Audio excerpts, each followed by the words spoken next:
కరీంనగర్లో 1 town police station నుండి కమాన్ వెళ్లే హైవే రోడ్లో ఇండిపెండెంట్ హౌస్ అమ్మబడును. వివరాలకు సంప్రదించండి 7780592239.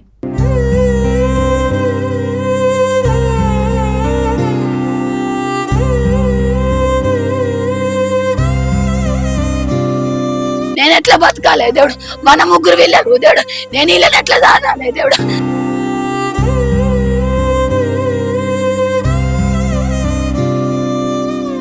ఒక 30-40 సంవత్సరాల కింద వేసిన పోలు. సో ఇదే పోలుకు చూడండి, పైన 11 kV వైర్ నడుస్తుంది, కింద 3 ఫేస్ నడుస్తుంది.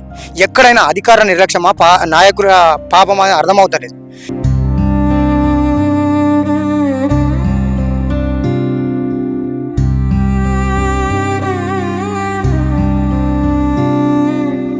మనిషి ప్రాణాలు పోయిన తర్వాత అప్పుడు రెస్పాండ్ అవుతారా? రైతు విషయం కూడా జరిగింది కదే, సేమ్ సిచ్యువేషన్. అధికారం నిర్లక్ష్యమే. ఖచ్చితంగా వారి కుటుంబానికి నష్టపరిహారం చెల్లించే వారు కూడా సుమన్ టీవీ వారి కుటుంబంతో కలిసి పోరాటం చేస్తుంది.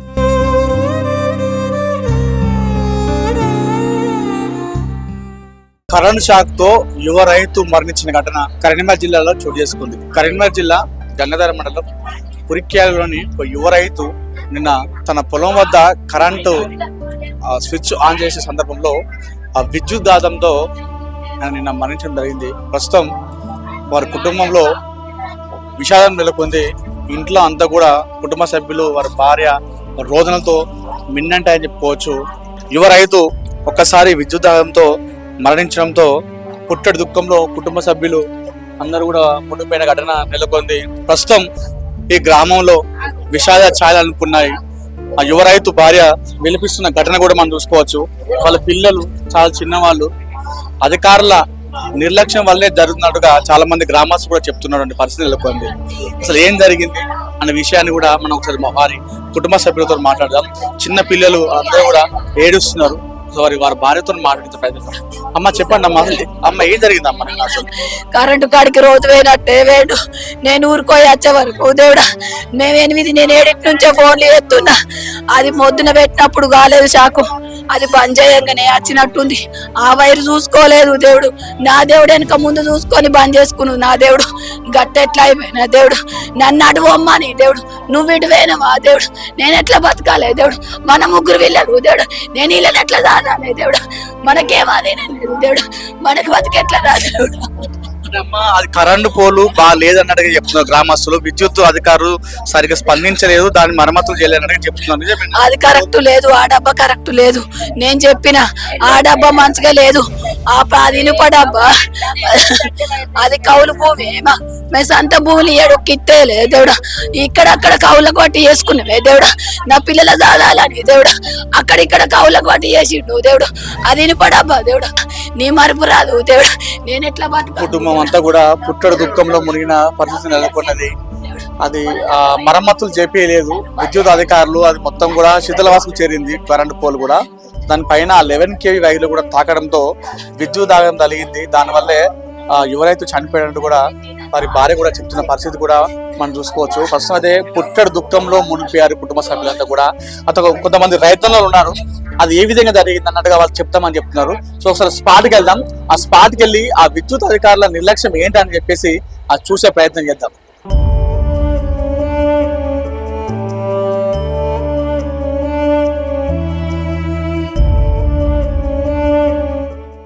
కురిక్యాలకు చెందిన యువ కౌలు రైతు ప్రశాంత్ మరణించినటువంటి స్పాట్ ఇక్కడే. నిన్న ఇదే పోల్ దగ్గర కరెంట్ షాక్తో తను మరణించడం జరిగింది. సో నేను స్పాట్ దగ్గరికి రావడం జరిగింది.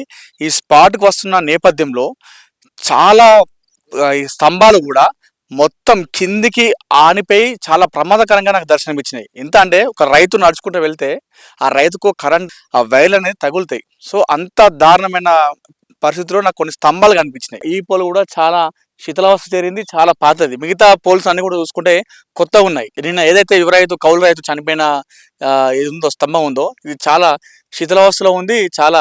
సో ఇక్కడ చాలా మంది రైతులు ఉన్నారు, వారి కుటుంబ సభ్యులు ఉన్నారు. ఒకసారి వారితో మనం మాట్లాడించే ప్రయత్నిద్దాం. చెప్పండి అన్న, అసలు ఏం జరిగింది నిన్న మీ తమ్ముడు ఇక్కడికి వచ్చిన తర్వాత ఏం జరిగింది? ఇక్కడ చూస్తే మాత్రం ఆ 11 kV 3 ఇవంతా కూడా దగ్గర ఉన్నాయి. ఒకే పోల్గా కట్టడం జరిగింది. అసలు ఏం జరిగింది అనుకుంటారు మీరు ఇందులో? తను మబ్బుల మూడిటికి వచ్చినట్టుండు మేబీ. అది వేరే ఇక్కడ ఒక గజం నీళ్ళు వెళ్తాయి అంతే. అవి పెట్టుకొని మళ్ళీ వేరే పొలం కాడికి పోవడానికని వచ్చినట్టుండు. ఆ డబ్బా తీసేసరికి డబ్బా ఓపెన్ చేసుడుతోటే చనిపోయినట్టుండు. వానికి 3 పిల్లలు ఉన్నారు, చిన్న పిల్లలు ఉన్నారు. ఎట్లా వేసి ఆదుకోవాలి. కౌలు రైతు 3 ఎకరాలు కౌలుకు తీసుకున్నాడు. ఇక వాని పరిస్థితి చిన్న పిల్లలు అందరూ ఎట్లనే వేసి కరెంటు తోటి చనిపోయింది కాబట్టి ఆర్థికంగా ఆదుకోవాలన్నది రిక్వెస్ట్. ఓకే అన్న, మీరు చెప్పండి సీనన్న. ఇది నాకు చూస్తే అన్ని పోల్స్ కరెక్ట్ ఉన్నాయి, కొత్తగా ఉన్నాయి. ఇది ఒకటి శిథిలావస్థ చేరింది. నాకు చూస్తే ఎందుకో డౌట్ కొడుతుంది. మీకు ఇందులో ఏమైనా అనుమానం కలిగించే విషయం అనిపిస్తుందా? అధికారం నిర్లక్ష్యం అనుకుంటున్నారు, మీరు ఏమనుకుంటున్నారు ఇందులో? నిజంగా నిన్న మన గంగాధర మండలం కురికాల గ్రామంలో యువ రైతు చనిపోవడం చాలా బాధాకరం. చాలా మంది రైతన్నలు కూడా నిన్న చూశారు. సో ఇక్కడ మేము చూసిన సందర్భంలో ఇటువంటి యువ రైతులు ఇక్కడ కాకుండా చాలా ఏరియాలో ఇట్లా చనిపోవడము బాధాకరం విషయం. ముఖ్యంగా ఈ విద్యుత్ శాఖ అధికారులు కొన్ని బాయిల దగ్గర చూడండి, ఇది ఒక 30-40 సంవత్సరాల కింద వేసిన పోలు. సో ఇదే పోలుకు చూడండి, పైన 11 kV వైర్ నడుస్తుంది, కింద 3 ఫేస్ నడుస్తుంది. ఎక్కడైనా అధికార నిర్లక్ష్యమా నాయకుల పాపమా అర్థమవుతలేదు.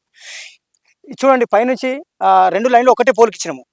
ఇట్లా ఇవ్వడం రైతులకు ఎంతవరకు కరెక్ట్? ఆయన పొద్దున 5 గంటలకు వచ్చిన రైతు బావి కాడ మోటార్ పెడదామని వచ్చే వరకు స్పాట్ డెడ్ అయిపోయాడు. చిన్న పిల్లలు ఉన్నారు, ఆడపిల్లలు 2, ఒక కొడుకు బాబు. ఆమె ఇప్పుడు ఒక 30 సంవత్సరాలు కాలే. ఎన్ని రోజులు బతకాలి? నిజంగా ప్రభుత్వాలు ఇటువంటి ఆలోచన చేయాలి. వాళ్లకు తక్షణ నష్టపరిహారం ఇవ్వాలి. ఇటువంటి యువ రైతులు చాలా మంది నిజంగా చనిపోతే బాధాకరం. అధికారులు, మన కరెంటు అధికారులు ఇప్పుడు మనం రాంగా చూస్తున్నాం, కొన్ని పోర్లు కట్టెలు సుధా పెడుతున్నారు. మొత్తం కంపెనీ మనం నెత్తి మీద ఇట్లా పోతే తాకే విధంగా ఉన్నాయి. ఎప్పుడు పర్యవేక్షిస్తారు? ఇంకొక 4 రోజులు అయితే కోతల టైము, పొలాలు కోతలు కోస్తాము. చాలా ఇటువంటి ఎప్పుడు చూస్తున్నాం మనం. సీజన్ వచ్చినప్పుడల్లా ఇట్లా చాలా మంది రైతన్నులు చనిపోతారు. చాలా బాధాకరం. తక్షణమే ఈ ఒగ్గరి ప్రశాంత్ కుటుంబాన్ని ప్రభుత్వం ఆదుకోవాలి. అధికారులు, కరెంటు అధికారులు సుతా వాళ్ళకి వచ్చే ఎక్స్గ్రేషన్ ఏదైనా ఉంటే ఖచ్చితంగా వాళ్ళ నష్టపరిహారం ఇవ్వాలని మేము రైతన్నలాగా వేడుకుంటున్నాం. అంటే స్పాట్ దగ్గర రావడం జరిగిందా? విద్యుత్ అధికారులు చెప్పడం జరిగిందా? ఎలా జరిగింది అనే విషయం పర్యవేక్షించారా? యాక్చువల్ గా నిన్న పొద్దున ఈయన చనిపోయినాక తీసుకెళ్లారు, అప్పటి వరకు రాలేదు. ఈవినింగ్ చాలా మంది రైతులు వచ్చి ఇక్కడ చూస్తే ఏం జరిగిందని చూస్తే డబ్బా మొత్తం గాలిపోయింది. పైన చూసే వరకు పైన 11 kV వైర్ ఉంది. కింద మనము ఒక రైతన్న మోటార్ పెట్టుకోవాలంటే 3 ఫేస్ కరెంట్ మాత్రమే వాడతాము. 3 ఫేస్ కరెంట్ కు అనేది మనిషి ఎప్పుడు ఏ రోజు చనిపోలే. నేను గత 20-30 సంవత్సరాలు వ్యవసాయం చేస్తున్నా, 3 ఫేస్ కు మనిషి చనిపోడు.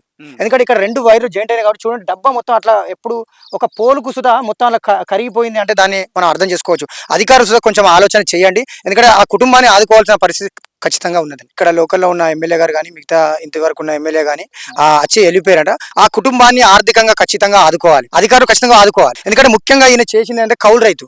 ఈయనకు ల్యాండ్ లేదు, జాగా లేదు, ఏదో దుబాయ్ పోయి వచ్చి బయట కౌలుకు చేసుకొని చేద్దామనే రైతులను, ఇటువంటి కౌలు రైతును ఖచ్చితంగా ఆదుకోవాల్సిన పరిస్థితి ప్రభుత్వానికి ఉంది, నాయకులకు ఉంది. ముఖ్యంగా విద్యుత్ శాఖ అధికారులు ఇటువంటి నిర్లక్ష్యం చేయకూడదు. అంటే మీరు ఒక రైతుగా చెప్పండి, విద్యుత్ అధికారులు రైతులకు ఏదైనా అవగాహన కార్యక్రమం కల్పిస్తున్నారా? రైతులకు వచ్చి ఇలా ఉండాలి, ఇలా చేయాలని చెప్పేసి ఎప్పుడైనా చెప్పడం జరుగుతుంది మీరు ఒక రైతుగా? ఎందుకంటే చాలా మంది కూడా ప్లాస్టిక్ వాడకుండా ఇంకా ఇప్పటికి కూడా ఇనుపై వాడుతున్నారు, దానివల్ల ప్రమాదకరం. సో ఇవాళ వాడదు అని చెప్పేసి ఈ అవగాహన కల్పిస్తున్నారు విద్యుత్ అధికారులు?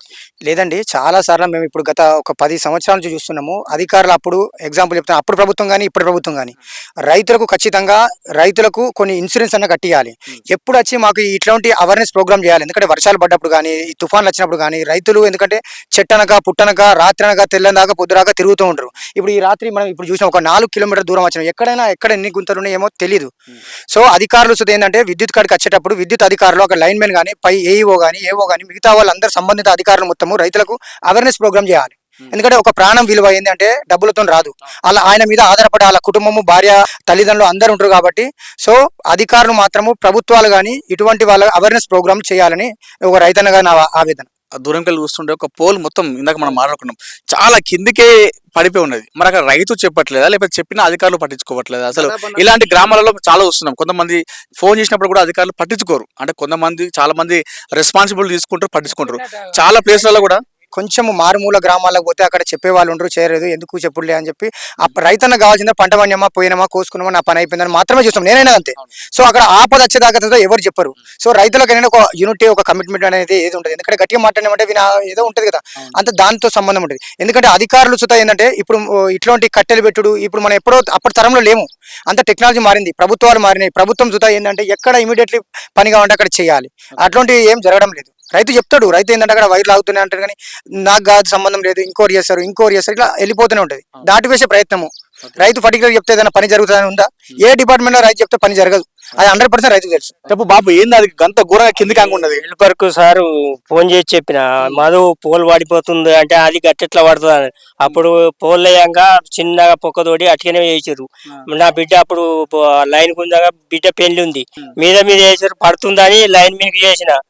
అలా 10 రోజులకు పోయి ముందట మాట్లాడితే ఏమన్నాడు, మీ పటేల్ పట్టు కురికేల పటేల్ అంటారు ఆయన లైన్ మీన్, ఆయనకే పట్టు ఆయనను పడితే పని అవుతుంది, ఇప్పుడు నా దగ్గర ఏం చేస్తున్నావు అని అన్న వల్ల ఆయన సపరేట్గా వచ్చి ఇప్పుడు అరిగోసినాక మాట్లాడతా అని సపరేట్గా ఉన్నా. ఓ 2-3 కట్టెలు అడ్డం పెట్టిన నేనే. సార్ గంతే. నేను పట్టించుకోవట్లేదు మరి, ఎన్నిసార్లు చెప్పారు ఫోన్ చేసి? 3-4 సార్లు చేసినా రాడు, వచ్చినా ఎప్పుడో ఓసారి అతడు పోలు ఫీజు వేంది అన్న కూడా డబ్బులు కూడా ఇస్తాం, వచ్చినప్పుడు ఆ డబ్బులు ఇచ్చినాడే అతడు. అంటే ప్రమాదకరంగా జరిగిన తర్వాత, లేదంటే ఒక మనిషి ప్రాణాలు పోయిన తర్వాత అప్పుడు రెస్పాండ్ అవుతారా అని అంత మంచిగా చెప్తున్నాడు, పట్టించుకోవట్లేదు. మొత్తం నేను చూసిన ఘోరంగా, మీకు ఆ విజువల్స్ చూపిస్తా, మొత్తం డౌన్ అయిపోయి ఉన్నది. అంటే అది తగిలి ఏమైనా జరిగితే అప్పుడు రెస్పాండ్ అవుతారా, నాకైతే అర్థమవుతుంది. ఇప్పుడు రైతు విషయం కూడా జరిగింది అదే సిచ్యువేషన్, సేమ్ సిచ్యువేషన్. అధికారం నిర్లక్ష్యమే. ఖచ్చితంగా వారి కుటుంబానికి నష్టపరిహారం చెల్లించే వారు కూడా సుమన్ టీవీ వారి కుటుంబంతో కలిసి పోరాటం చేస్తుంది. ఏ ప్రభుత్వం వచ్చినప్పుడు కూడా, ఏ ప్రభుత్వాలు వచ్చినా కూడా అటు గిట్టుబాటు ధర లేక అటు రైతులు ఆత్మహత్య చేసుకొని చనిపోవడం జరుగుతుంది. ఇట్లా అధికార నిర్లక్ష్యం వల్ల కూడా రైతన్నలు చనిపోవడం జరుగుతుంది. ఓవరాల్గా ఫైనల్ చూసుకుంటే రైతన్నకు ఎటు చూసుకున్నా కూడా నష్టమే జరుగుతుంది, అటు గిట్టుబాటు ధరలు కావచ్చు, ఇలాంటి నిర్లక్ష్యం వల్ల కూడా కావచ్చు. నిన్న ఏదైతే కౌలు రైతు ప్రశాంత్, కురిక్యాల గ్రామం చెందినటువంటి ప్రశాంత్ చనిపోయిన ఘటన కూడా మనకు అదే కనిపిస్తుంది. ఇక్కడ చూసుకుంటే అధికార నిర్లక్ష్యం కొట్టచ్చినట్టు కనిపిస్తుంది. ఆ 11 kV, ఆ 3 ఫేసు, ఆ కరెంటు పోలు కూడా మొత్తం అందులో హోల్స్ పడిపోయి ఉన్నాయి. చాలా ప్రమాదకరంగా మారింది. ఉదయం సమయంలో 3 గంటలు 4 గంటలకు వచ్చినప్పుడు మనకి అందులో ఏం జరిగిన విషయం కూడా ఏదైతే కనిపించాడు. రైతన్న ఏం చేసుకుంటాడు, నా పొలం ఎండిపోతుందని చెప్పేసి ఊరికొచ్చి తొందరగా పొలం ఆన్ చేసుకుంటాడు. అంతేగాని మరి ఇక్కడ కరెంట్ షాక్ కొడుతుందా అని చెప్పేసి ఆలోచించాడు. అలా ఆలోచన కల్పించాల్సింది మాత్రం విద్యుత్ అధికారులే. సో ఈ విషయంలో, ప్రశాంత్కు జరిగినటువంటి ఈ విషయంలో విద్యుత్ అధికారులు స్పందించాలి. తక్షణమే ఎలక్ట్రిసిటీ డిపార్ట్మెంట్ నుండి వారికి నష్టపరిహారం అందేలా చూడాలి. అదేవిధంగా దీనిపైన నాయకులు కూడా స్పందించి వారి కుటుంబాన్ని ఆదుకోవాలి. ప్రభుత్వాలు కూడా ఇలాంటి విషయంలో, కౌలు రైతు విషయంలో ఆలోచించి వారికి న్యాయం జరిగే విధంగా అడుగులు వేయాలని కోరుకుంటున్నాం. అదేవిధంగా విద్యుత్ అధికారులు అందరూ కూడా ఇలాంటి సమయాల్లో, ఎప్పుడైతే ఈ కరెంటు పోల్లు ఏదైతే ఇప్పుడు వర్షాలు కొడుతున్నాయో అలాంటి సమయాల్లో రైతన్నలు అందరికి కూడా వారు అవగాహన కార్యక్రమాలు కల్పించాలి. జై జవాన్ జై కిసాన్ అంటారు. అక్కడ బార్డర్లో కాపు కాసే జవాన్, అదేవిధంగా దేశానికి అన్నం పెట్టే రైతన్నలు జై జవాన్ జై కిసాన్ అంటారు. అలాంటి రైతన్నలకు మనం భద్రత కల్పించాల్సిన అవసరం ఎంతైనా ఉంది.